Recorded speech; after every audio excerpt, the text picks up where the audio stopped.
This is Clayton Howe's Entertainment X. For this episode, I chat with Liz Carlson, and we cover a little bit of everything from her journey to being a leader, how we're all equal, being the artistic director at New York Stage and Film, and to breathe and be kind, and so much more. So I hope you enjoy this episode with Liz Carlson. We're back. I'm Clayton Howe, and today with me on Zoom is Liz Carlson. Liz, thank you for joining me today. Thanks for having me. I'm very excited to talk about New York Stage and Film, your journey to that organization, and your journey through the entertainment industry at large. Before we get to any of that, though, I want to take it back to the beginning of time for you. What were your entertainment dreams growing up? It's interesting because I fell into an entertainment career accidentally, I would say. I definitely grew up with arts as a central interest, but first in visual art. I was a painter and a drawer, and then, I think as most kids do, find theater in high school. But recreationally, in college, my job was to paint the sets.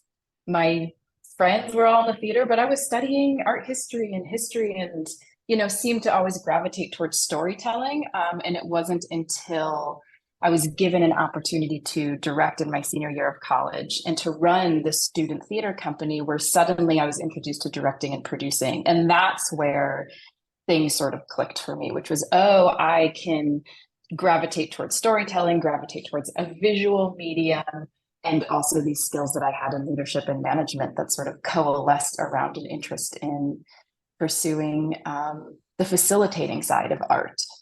Was there, you're a leader. I will say you're a leader in the entertainment industry. Was there a defining moment for you being a leader and having that, this is fun, I'm painting sets and participating, to I'm going to call the meeting kind of stuff? I think when I got to the end of that first experience running that student theater company, when I reflected back on everything I'd helped to bring together, the artists who were my peers in college and the audience members who came in and people responding to the story we were telling, I saw the ripple effect of leading an arts process. And so then I went immediately into graduate school for directing. And then I think the most seminal experience I had, which ties into all of this actually, is my first professional internship was actually with New York Stage and Film. And I was the producing intern for Joanna Felser, who was the artistic director at the time, who remains a good friend and mentor. And watching this incredibly smart, graceful, gracious woman who also happened to be a mother lead this organization of artists developing new stories completely rerouted the trajectory of my directing and producing career. Are there any takeaway lessons from that time as a producing intern? Any standout interactions or meetings or anything that come to mind? Yeah, I think what I saw was that in an industry that, is driven by a business, understandably, whether you're in commercial or even in nonprofit realm, there was this place that needed to exist where artists could be artists. Artists could be in a state of vulnerability and in process and in development. And that I saw to be kind of the purpose behind my presence in this industry as well, to create space that served in that way, because that's where I saw the most authentic state of artistry, whether it was like artist to artist or artist to audience member happening. And I wanted to help perpetuate that. That could be a real balance, can it, between running a business, because it is a business, to giving that space and, space to breathe and to be open and vulnerable to create your best work. Thanks for hopping around. We're going to hop around here. Growing up, any standout lessons, or what did your parents teach you about work ethic? I had parents who were both appreciative of the arts and of, I think, strong work ethic, which is, kind of what's helped driven my whole career, because I am, a very structured human who thrive, who like really likes to create a stable foundation of structure around me, because I think when you have that, there's a great freedom that can then exist on top of that. Like your bone structure needs to be really strong so that, the muscle that builds on top of that can be toned in different ways, just to really run with that metaphor. Yeah, right. had parents who like, you know, had met during high school choir. And so they, Yeah. you know, my mother taught all of us to play piano growing up, and my great grandmother lived across the street. She taught me how to paint. So like there was always this like this acceptance, like art is a part of life. And so when me and a few of my other siblings were interested in pursuing art as a career, there wasn't really any resistance. There was just, you know, how do you make it, how do you find a path forward, and how do you make that a sustainable life, which isn't always easy, frankly. Yeah, if we could talk for a moment on the structure, the bone structure you reference. How do you structure your I guess we could start with like day or week, and then projects and like year. You know, how do you kind of structure all of it in your brain? There's aspects of my life that force structure because I have, you know, I run an organization that has a very specific cycle. So we work towards a summer season every year. We have an annual gala in like, you know, the late fall, early winter. And then we have, you know, different programmatic points throughout the calendar year. So there's the natural project management that comes with how you hit those goals. And I've been around this organization, you know, in and out for 15 years. So I know that cycle. I also have 2 children. So there is an aspect of my life that is driven by a school cycle and where they are in their developmental cycle and needing to like manage childcare in addition to my work. And then I have my personal artistry, my personal directing, my personal writing. And then how do you carve out time for that to meet those needs? So it's many cycles. It's a lot of color-coded calendars. Do you have it all in one place? Or is it all handwritten? Yeah. Handwritten? Or do you have it on? I have digital calendars for sure. And then I have a, you know, a system of both digital and handwritten to-do lists. It's just, it's, you know, it's different. It's a practice. It's a journey. Management. Yeah. Do you find a balance, or how do you find a balance between work and life? Sometimes I find a balance and sometimes I don't. And I think that is both a testament to an industry that frankly hasn't always lent itself to having a vast personal life unless you are exceptionally well disciplined. I think it's also hard to be a parent still in this industry, though I think there's been a lot of progress made. And certainly at Stage and Film, we do our best to make space for parents to be here and thrive.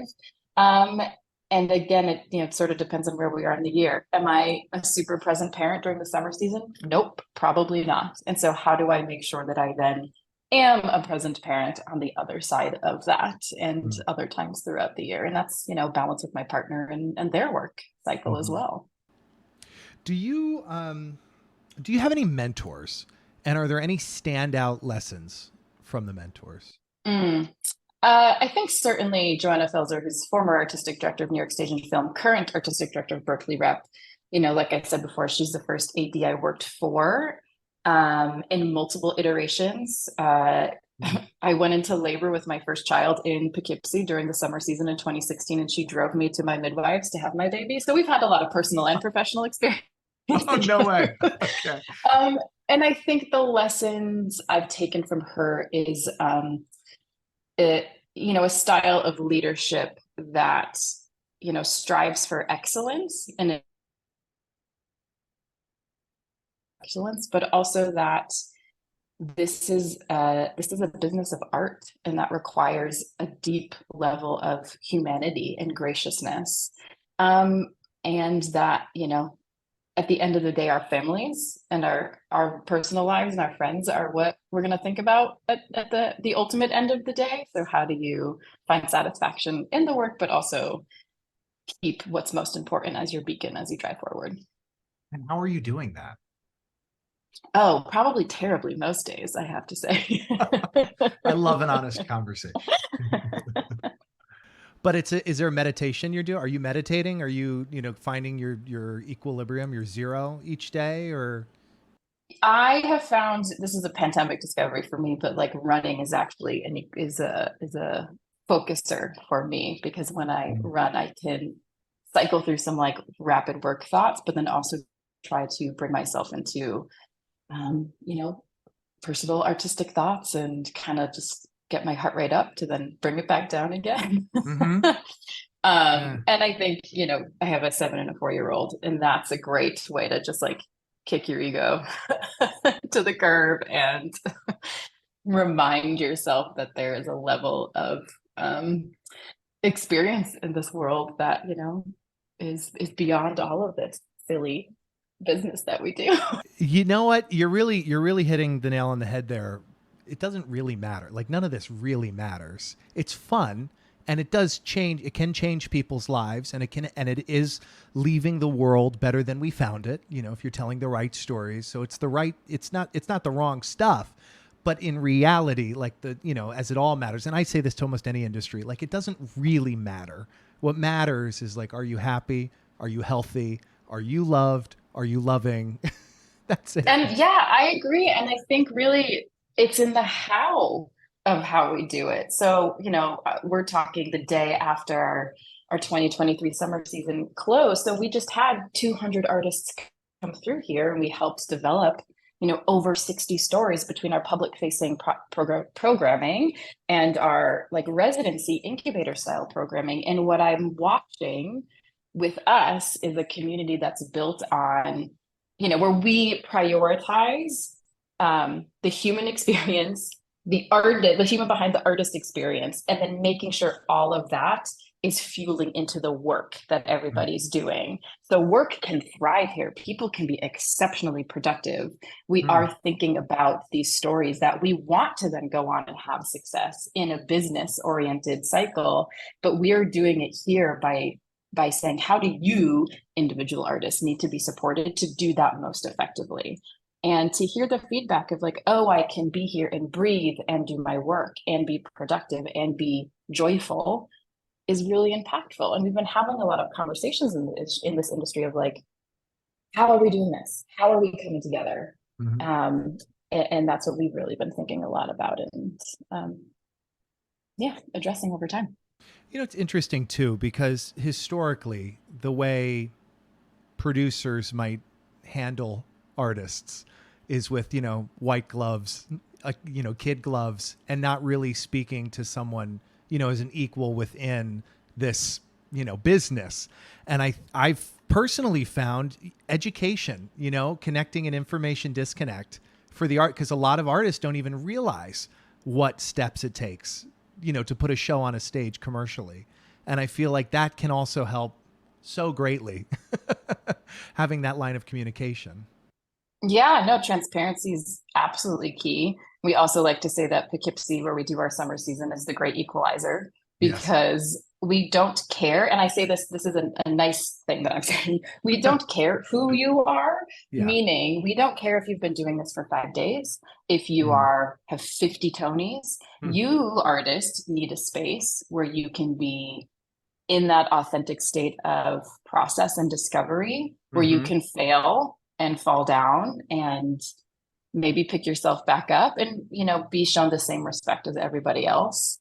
And we've really seen how impactful that can be when people can kind of walk through the like vortex of our barrier and be on that same plane as everyone else. Yeah, I love that. How do you find the balance between letting things happen and making things happen? In what way? Well, let's talk about producing. We'll talk about producing new works. Maybe we can put it through that lens.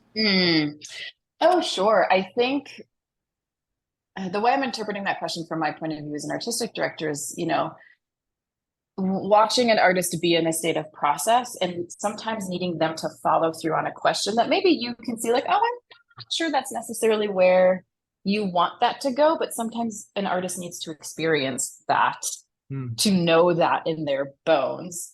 And so it comes with, you know, how well do you know this artist? Where are they in their career? Where are they in their process? If someone's so early in their process, that's not a time to like tap them with barriers. That's a time to encourage thought and question and pushing. If someone's like nearing the finger quotes finish line, how can you with specificity guide them towards where you can see them wanting to be? And that I think just comes with experience and making a few mistakes along the way and how you guide. And again, going back to before, like transparent communication with your artists, you know, do you want a piece of feedback on X? Can I ask you a question about X? Where's your brain at? How can I, as a producer, help your process? And it's my job to be responsive to how they're going to hear and grow. When it comes to directing, how have you gotten better? Honestly, artistic direct. I mean, really, any of these titles that you've held or are holding. How have you gotten better at communicating? Yeah, there's it's been a long process of knowing what a note or a question driven solely by me, by who I am in this world. This is coming from Liz Carlson's experience versus this is a note or a question coming from the work that I see on the page or the work that I see in the actor. And I think acknowledging that when in communication, maybe saying to a person, I have to say this thing. I think it's maybe just coming from my personal point of view, but it still resonates with me. So is this resonating with you? So self-awareness, and increased self-awareness and knowing myself better, I think has made me a better director and communicator throughout time. Yeah, that's a really interesting point too. 'Cause I found it's helped me so much when I just frame everything as questions as opposed to statements, because you're immediately requiring the other person to engage with you. in a sense, because it can get very I really like that we're talking about this, because like especially when you're in the creative process, it can get very much like, oh, I see it this way. How about this? And they're like, well, I don't see it that way. And it's like, okay, maybe that's my own baggage. It's like finding that and being true to yourself, being honest with yourself is so important. Yeah. And frankly, that I don't know. It sounds like jargony to say, but like there is so much power, I think, for a person in leadership, whether it's the director artistic being like, I actually don't know how to answer that right now. And I need to think about that. I need to learn more. I need to ask other people. Or what do you think? And it is so much, I think, about removal of ego in a lot of places that allows other people to thrive. Because again, like I see, and people might disagree with this, but I see my job as a director of new work, as a producer of new work, as a facilitator. I am a conduit for other people's stories. And it's my job to see their vision thrive, not for me to put my vision on top of them. And frankly, that's the approach I take to parenting as well. Like I have two kids. They are their own people. It's my job to guide them through this world, but guide them to be the best version of themselves. Yeah. Is there a particular project that has taught you the most about yourself, or a significant amount? Oh, interesting. I did this one particular project as a director, crossover director producer project called Sea Wife that I co-created with Playwrights More and a folk band of artists named the Lobbyists. And we worked on it for 10 years. And it's a piece that, I started with my early director career phase, helped to produce with when I was the artistic director of Naked Angels. We developed it with New York Stage and Film before I was back on the full-time staff. And so that truly was a project that we all grew up doing, the passion project in your early 20s that ultimately did see production, 6 or 7 years later. And so it taught me so much about budgeting and hiring up to like creative communication and how you disagree on work and find your way through that, or you don't, and where compromise lives. So I think the biggest lessons I've ever learned, especially because it was a long form, it was a multi-year process with people who I now consider my family, that like, we all learned a lot about ourselves in that. Yeah, it's fascinating how fast one can grow in the entertainment industry and how much information there is to take in. It's just, so throughout your career, how has your taste evolved in what you choose to work on, or who you choose to work with? Yeah. I've come to really value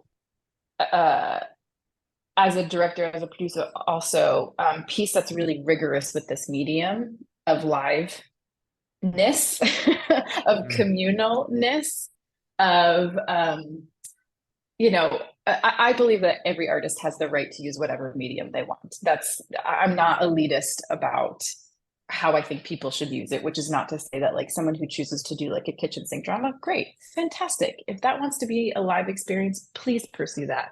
For me, I want to see work that I cannot see on a screen, that I cannot read on pages, that maybe even when you read in script form doesn't do it justice, because it has to have that movement and live oral resonance of voices speaking those words in front of you to really be fully experienced. And sometimes you don't know it until you see it in front of you. You're like, oh yeah, this is a piece of theater.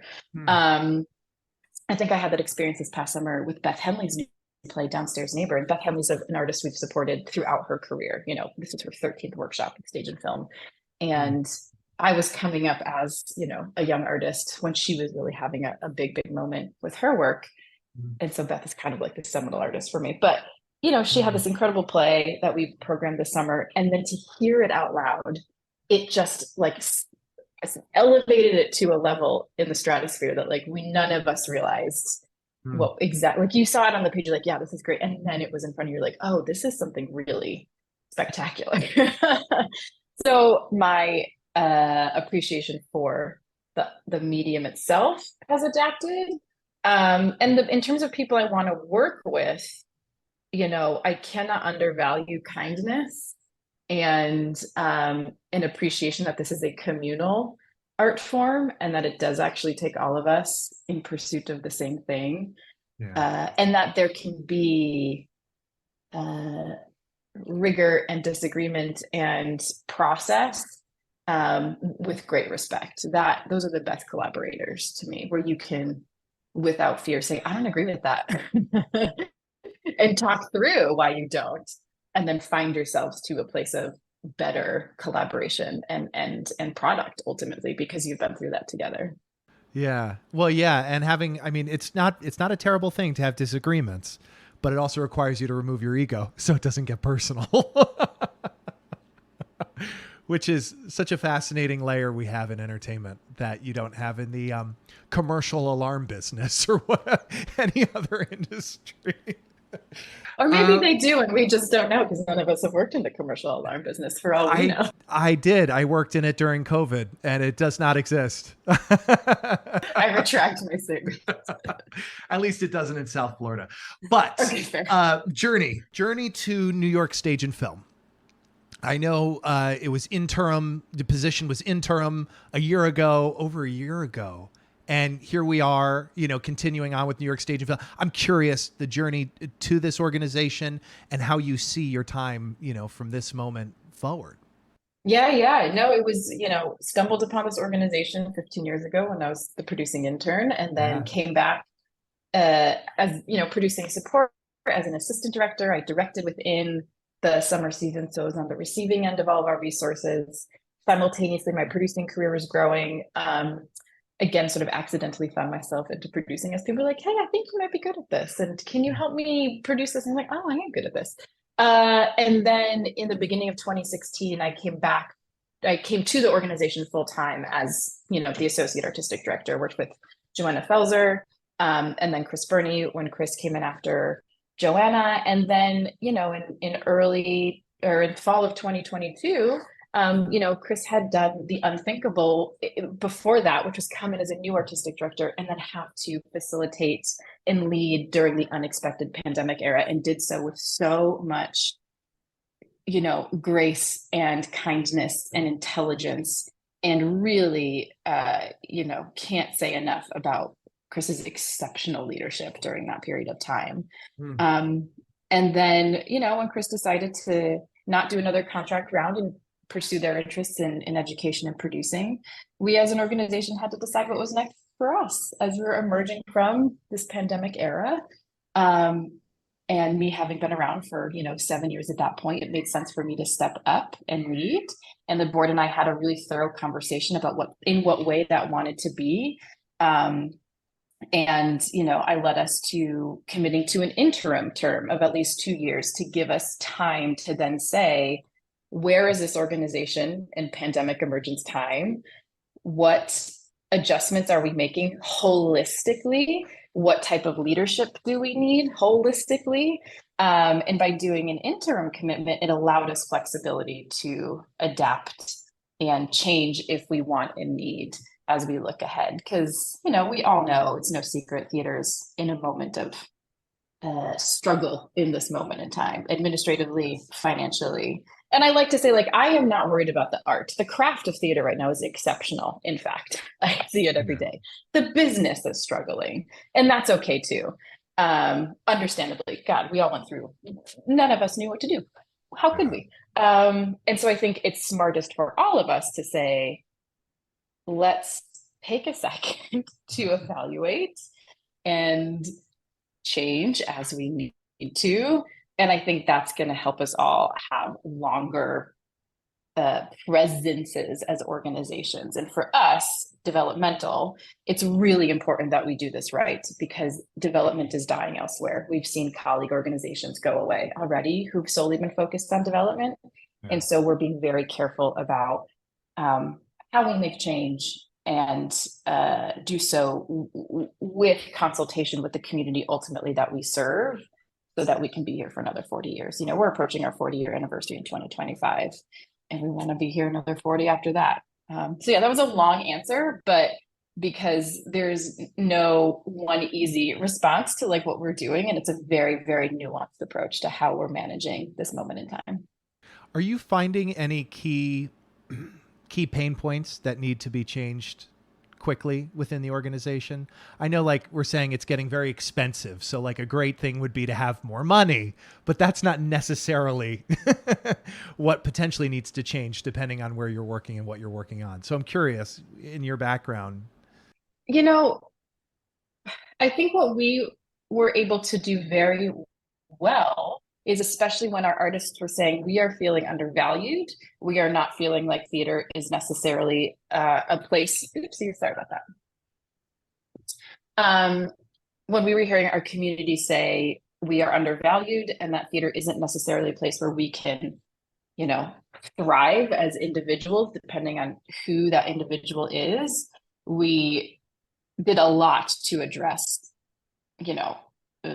making sure that every person can show up in our community as authentically as they can. And that we've seen have a very positive impact on everyone who works with us as a staff member, as an artist. And the biggest pain point is the financial structure of nonprofit theater. We depend predominantly on contributed income. Mm-hmm. And a lot of individuals have changed how they give their money and why. And it's a slow process to either build that back or identify new funding. And things do cost more. Between, they do.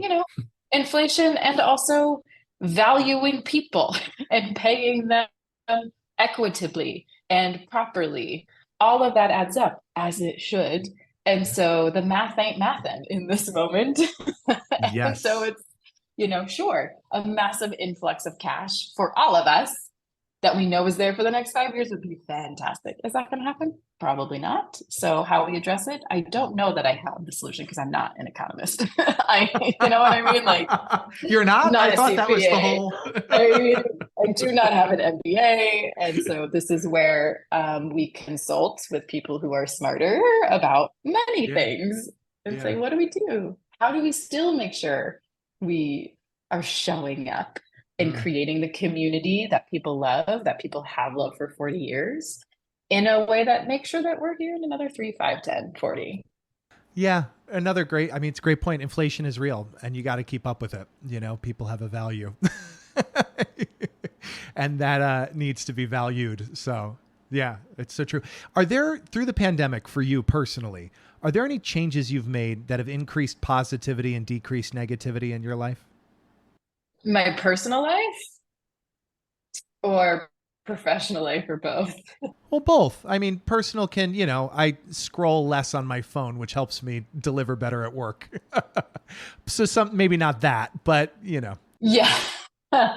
Um, I think what I did find during the pandemic, because I've always been very, very work focused, and the pandemic was a very, I think for all of us, a slap in the face in terms of, remembering that life is brief, even when it's long, and, picking your head up and looking at, the people around you love, or the trees, or, baking that thing that you love, or reading that thing that you love, even if it's in small increments, but doing something for yourself, which can be very hard as an artistic leader, as a parent. But even carving out those 5 minutes, those 10 minutes, those 15 minutes can actually make a difference. So you don't lose yourself entirely. Yeah, no, that's so true. Do you have any most gifted books or favorite books? What I've read it somewhat now, caveat, I mostly read plays and musicals, like hundreds per year, so I don't have a ton of time for books, but the books I have read, the one I read most recently that I found most impactful was Crying in H Part, which is a stunning grief memoir. The artist who's lead singer of this amazing band Japanese Breakfast, and lost her mom years ago, and this is a personal to me because I lost a parent 7 years ago, and so anyone who can speak eloquently about parental grief, especially when you're young, like when you lose a parent before, I think, the age of whatever, it's you're always too young to lose a parent, but like for both of us, we lost a parent like around 30, and you're like, what, like how it doesn't compute in your brain. So yeah, that I think is a stunning book, and I encourage anyone to read it, even if you haven't experienced, grief of a parent, but it's, very well written and funny, and, humanity is complicated, and it's hard, and it's painful, and anyone who can speak about that through a medium, that reverberates, is, I glob onto that. Has that helped significantly, speaking about it more often for you?